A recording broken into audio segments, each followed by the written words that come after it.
Mana bugun ikkita mol tilidan dimlama ovqat tayyorlab ko'ramiz. Oldin tayyorlaganmiz, bankaga tayyorlaganmiz. Endi qozonning o'ziga dimlab ko'ramiz. Qanday chiqadi, keyin bilamiz. Bunga qo'shimcha pomidor, bolgarskiy, sabzi, chesnoklar olib kelganman.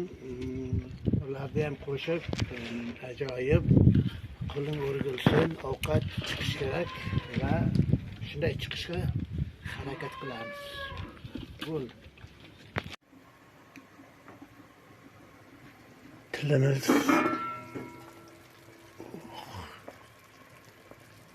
qaynoqdan chiqdi mana.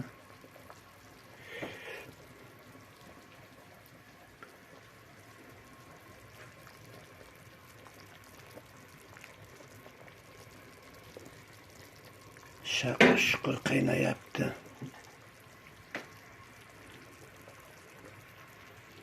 Va bunga sabzavotlarni solishni boshlaymiz. Piyozlarni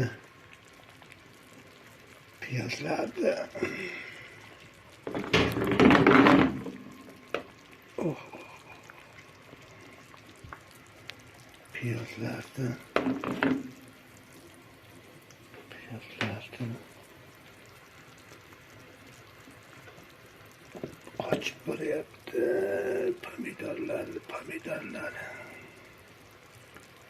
Pomidorlarni solamiz.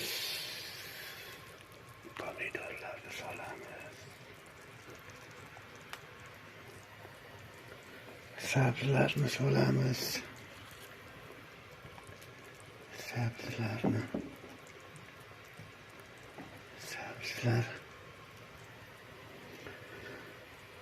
Sabzilar bitta piyozimiz qolib ketibdi. Bolgarskilar ajoyib ta'm beradi.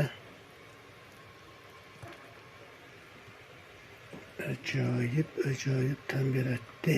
Keyin chesnoklar, sarımsak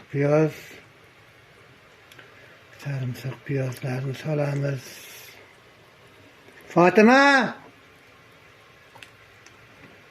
Fatima yo! Ana no'xat ham olib qayt, no'xat esimdan chiqdi. Tomatam solamiz. Suv to'kilganmi? Yo'q, suv to'kilgan. Ya, suvini to'kibdi. Ana endi vaqir.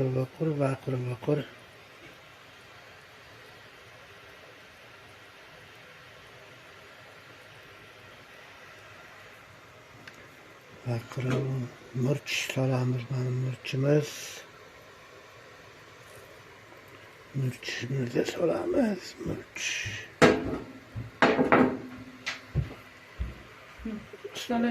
Sochib ber. Shunday sochib ber.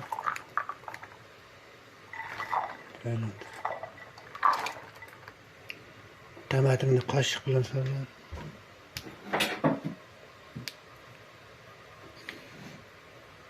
Salat yesak emasmi? Yo'q, sol. Qo'sh. To'ldirib qo'shaver. Tomat rang beradi-da, ta'm bermaydi.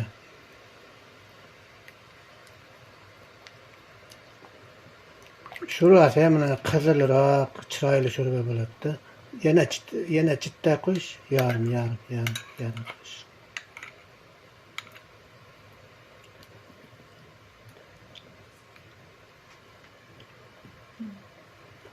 Bir yil mayapkaga chiqaverib, shuncha go'sht, hamma narsa olingan.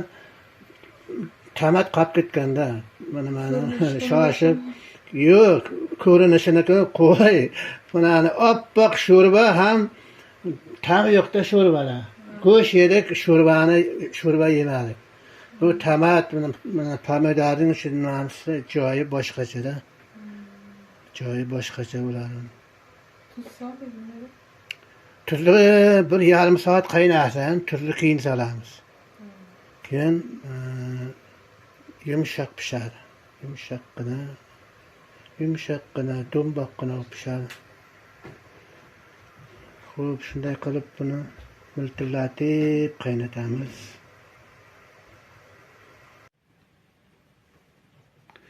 Xo'sh, ovqatimizni ko'raylikchi, nima bo'lyapti ekan.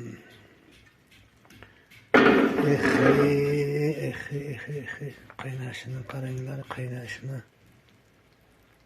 Yog'ini qaranglar, qo'y go'sht. Qaynatma bo'lib ketdi-ku bu. Ta'mini ko'raylikchi. Vay.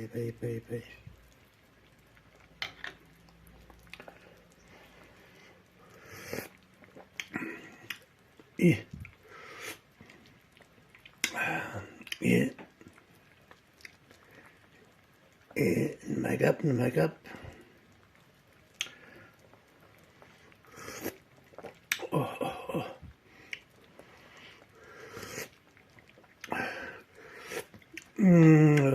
Vay.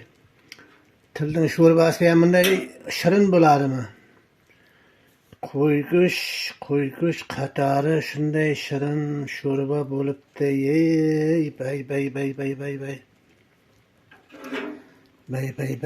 Bay. Mana qarang, qaynashlarini qarang. Bu til yaxshida parhez ovqat, rich vitamin. Qo'y go'shtda xolesterin bo'lishi mumkin. U yurak kasallariga, davlenasi borlarga, ba'zi bir odamlarga kuchlilik qilishi mumkin. Lekin bu tildan bo'lgan ovqat ham bug'da pishgan, suvda pishgan, qaynatilgan go'sht, qovurilgan go'shtlarga nisbatan kaloriyasi kuchli bo'ladi. Shunday deb o'qiganman. Bu tilning go'shti tovuq go'shti, baliq go'shtiga o'xshab ziyon tomoni yo'q, g'ich foyda.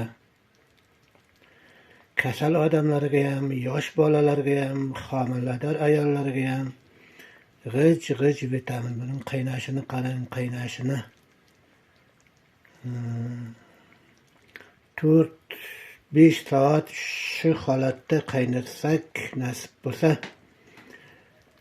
ajoyib, g'aroyib sho'rba bo'ladi deb niyat qilamiz. Va nihoyat ovqatimiz pishdi mana. Qaranglar. Ovqatimizni suzishni boshlaymiz nasib bo'lsa.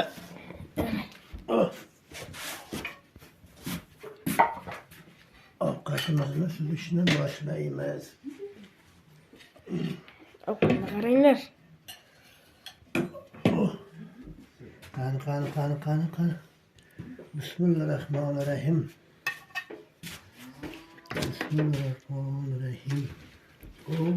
Go'sht qaranglar. Ovqatimizni qarang. Ya. Sibitni o'chirma.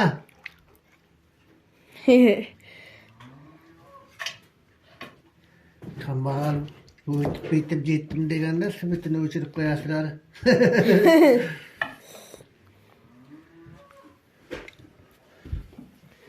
Vay. Xil-xillashman. Silib pishgan. Kim yordam beradi menga? Fatima nima ishlabdi? Ikkalasiga teng sizay. Bu tishanka olib ketgan Fatima, tishanka ana qarang. Hidlarini qarang, qovurlarni qaranglar, qovurlarni. Qovurda qaranglar. Shuni. Vay.